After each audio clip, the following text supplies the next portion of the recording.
아, 뽀얀거탑 애청자입니다. 익명 부탁드려요 하고 본인의 아이들을 익명이라고. 익명씨. 네, 알겠습니다.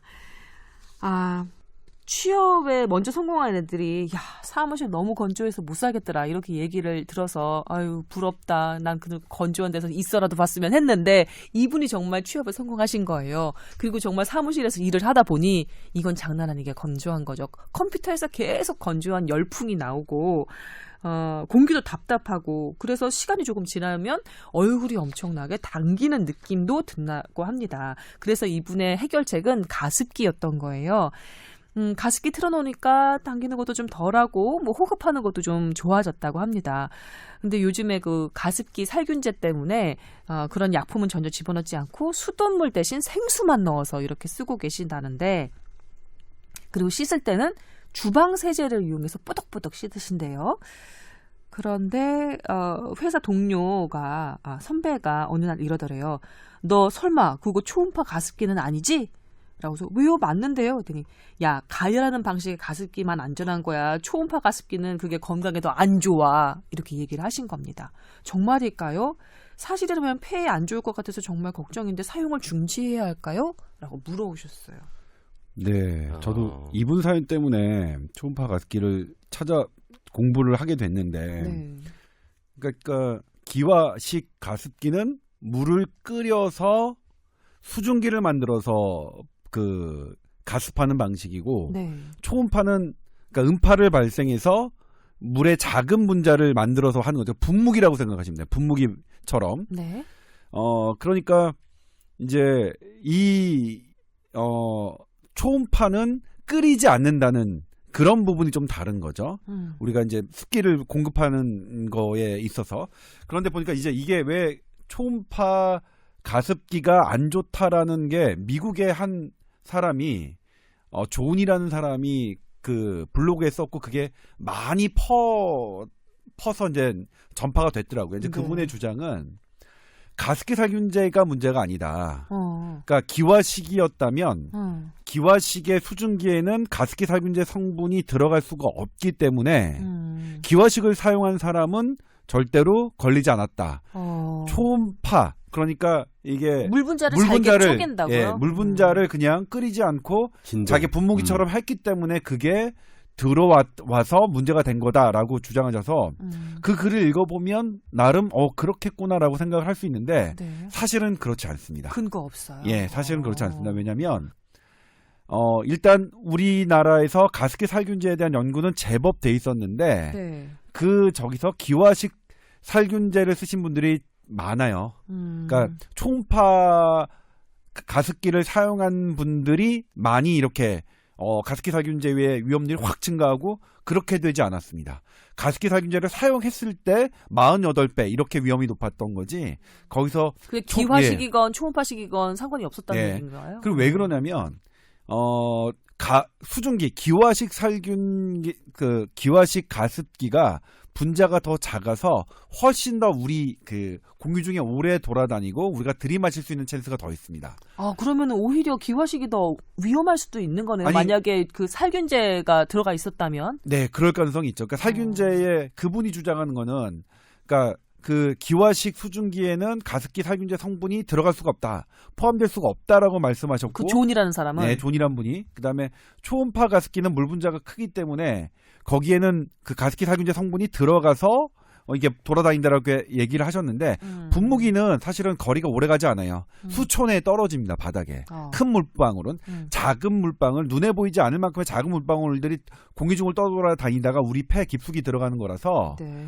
사실 그분의 말씀은 그렇게 일부분 그러니까 초음파 가습기의 물 분자가 크다는 건 맞지만 그리고 그 큰 물방울에 가습기 살균제 성분이 많이 들어갈 수 있는 거는 맞지만 반대로 그게 우리 몸에 더 들어갈 수 있는 그런 확률은 더 낮기 때문에 그렇게 하는 거는 잘못 알려진 것 같고요. 네. 다만 가습기 기화식은 물을 끓이니까 끓일 때 세균은 죽을 수 있잖아요.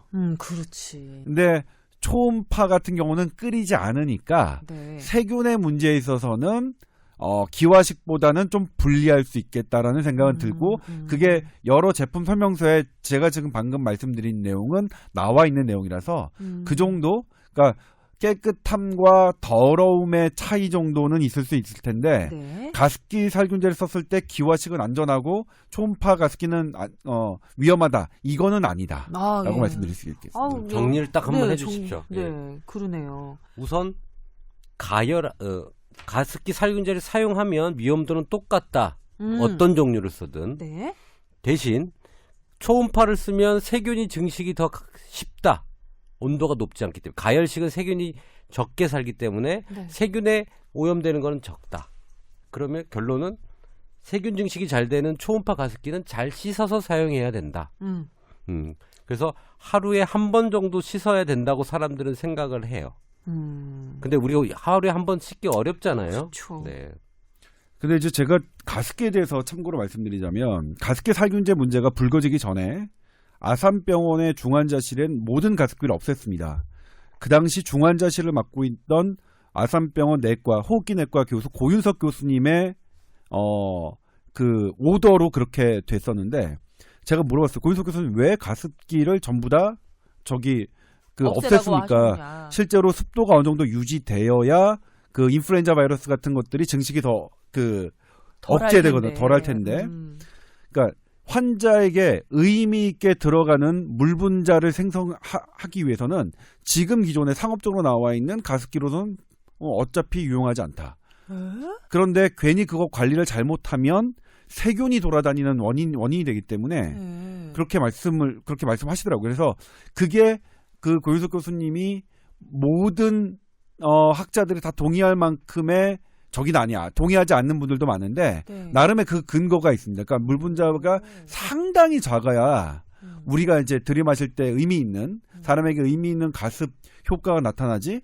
그렇지 않고는 그냥 수건을 올려놓는 거하고 가습기를 틀어놓는 거하고 별로 다를 게 없다고 말씀하셨거든요. 그러니까 그런 주장도 있다. 가습기의 효과에 대해 애당초 그렇게 효과를 생각하지 않는 그런 전문가도 있다. 물론 그게 많은 분들이 생각을 달리하시기도 하지만 그렇군요.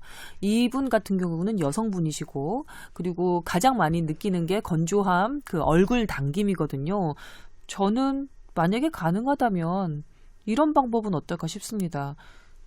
마스크를 실내에서 쓰고 있는 거예요. 사실 건조함을 많이 느끼는 게 얼굴 피부가 건조해지고 코 안에 점막이 건조해져서 숨 쉴 때 좀 뭐랄까 찢어질 듯한 느낌 같은 거 드는 거거든요. 너무 건조한 실내에 있을 때 마스크를 쓰면 웬만큼은 좀 방지가 되던데요. 저는 특히 감기 걸렸을 때 마스크 쓰면 코 점막이 좀 촉촉해져서 너무 눅눅해질 정도로 촉촉해져서 그래서 이 건조한 거는 좀 피할 수 있던데 이건 그게 김성준 어떤가요? 선배 저희 SBS 8시 뉴스 지금 메인 앵커를 하고 앵커 있는 하시는? 김성준 선배의 지론인데 본인이 마스크를 쓰고 다닐 때는 감기에 단 한 번도 걸린 적이 없다. 근데 그분은 뭐 그런 늘 뭐 전문가는 아니니까 참고해서 들으시면 그분의 말씀으로는 본인이 아침 앵커를 할 때 그러니까 감기에 걸리면 이제 앵커들은 되게 치명적이잖아요. 아나운서도 그렇죠. 그렇고. 네.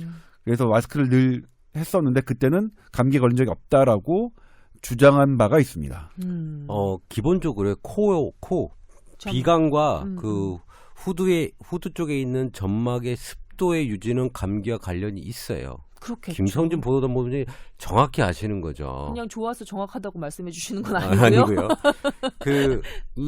여기에 점막의 수분과 그 습도가 정확히 돼 있어야 균들이 들어오는 걸 막을 수가 있어요. 그렇겠죠. 예, 아무래도 좀 찐덕찐덕하고 좀 촉촉해야 예, 그래야 그 걸러질 수 있을 것 점막이 같아요. 나쁜 것들 균이나 이런 것들 걸러서 네. 우리가 코딱지 같은 걸 만들어서 내면서 만들어내고 균이 안 들어오게끔 하고 온도도 중요합니다. 온도도 건조돼 있으면 들어오는 찬 공기가 바로 폐로 들어가거든요. 근데 촉촉한 게 있으면 우리가 그 들어온 찬 공기가 따뜻하게 잘 바뀌어요. 아, 그게 그래요. 예. 그래서 찬바람 들어오는 거 찬바람 들어오는 걸 막을 수 있으니까 코 점막의 휴미디티 습도, 예, 휴미디티가 유지가 되는 거죠. 네, 저 마스크 방법은 뭐 저도 그렇고 김성준 선배도 효과를 본 거니까 만약에 너무 좀 심각하다 그러면 가습기 귀찮고 그러면 간단하게 마스크 한번 써보시는 것도 어떨까? 좋은 그런 생각이 방법입니다. 듭니다.